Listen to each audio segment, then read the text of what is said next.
Right, for more on this, I'm joined by journalist Katie Silver in Sydney. Katie, good to see you. Let's start with a cynical question. The ban is in force. Are you being deafened by the sounds of phones being dropped to the floor and kids suddenly running back onto the streets to play? No, in summary, no. But it is Wednesday. It is a school day. So maybe we haven't felt the impacts just yet. It might be more. It's about 10 o'clock in the morning here. Maybe come 3 p.m. we'll see a lot of crying faces and people getting out their cricket bats. I think that's something we're going to have to wait and see. As you heard there, that address from the Prime Minister, Anthony Albanese, suggesting that that's the way young people should use their upcoming Christmas holidays, that they should go out, play sport, learn an instrument, he suggested as well. Whether or not that happens, as we say, that's something we're still watching. Katie, it does seem like this is a story the world wants to believe in, believe that a ban is enforceable too. Is it enforceable?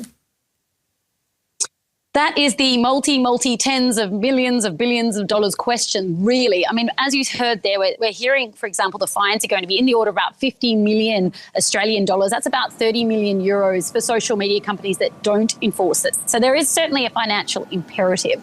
Whether or not it plays out, we have heard, for example, criticism from the opposition leader here, basically saying that maybe the party in power isn't up to scratch when it comes to implementation of this.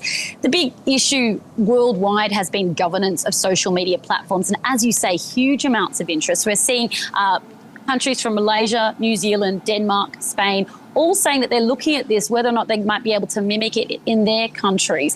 The implementation is going to be the challenge. The important and very interesting thing to note on this is there's no penalties for young people who may avert them. And there are, for example, we are hearing from influencers saying that they're going to use VPNs or that they're going to use other social media platforms or even their parents' accounts in order to get online.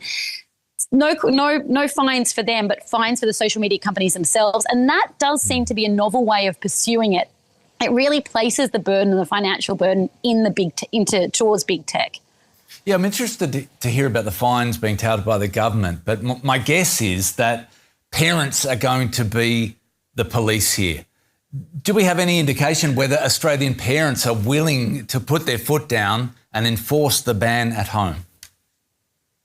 Well, in general, we're hearing that there's widespread support from Australian parents, and every Australian parent I've spoken with is very for this ban. So in that sense, there's a lot of support for it. Whether or not those, for example, parents of influencers are as bullish on it, we'll have to wait and see on that front.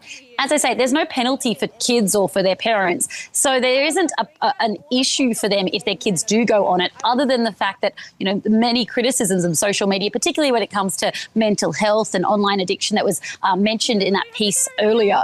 So that is one of the kind of, I guess, motivations for parents. But whether or not they do that, I guess that's a case-by-case basis. And Katie, just finally, I grew up in Australia. I know what Australian kids are like. I wonder, do you think Australian kids are going to comply or perhaps find a way around this? Yeah, it's a good point. I could hear from your accent. I also obviously grew up here in Australia. As you say, there is a culture here in Australia of perhaps trying to get around the rules. And we have heard, for example, there was a survey that said 3/4 of young people are already planning to find ways to avert this. But many young people also are supportive in and of themselves. And in fact, you know, slightly older 18 to 20-year-olds are saying, I wish this had happened during my time. So whether or not they do find ways around it, we are hearing already that potentially copycat platforms are going to be added to this list and banned in coming days. So it really depends on the speed of the lawmakers, the speed of young people in trying to get around it, and I guess the level of buy-in that we see from big tech. Brilliant, Katie. Journalist Katie Silver in Sydney, thanks so much.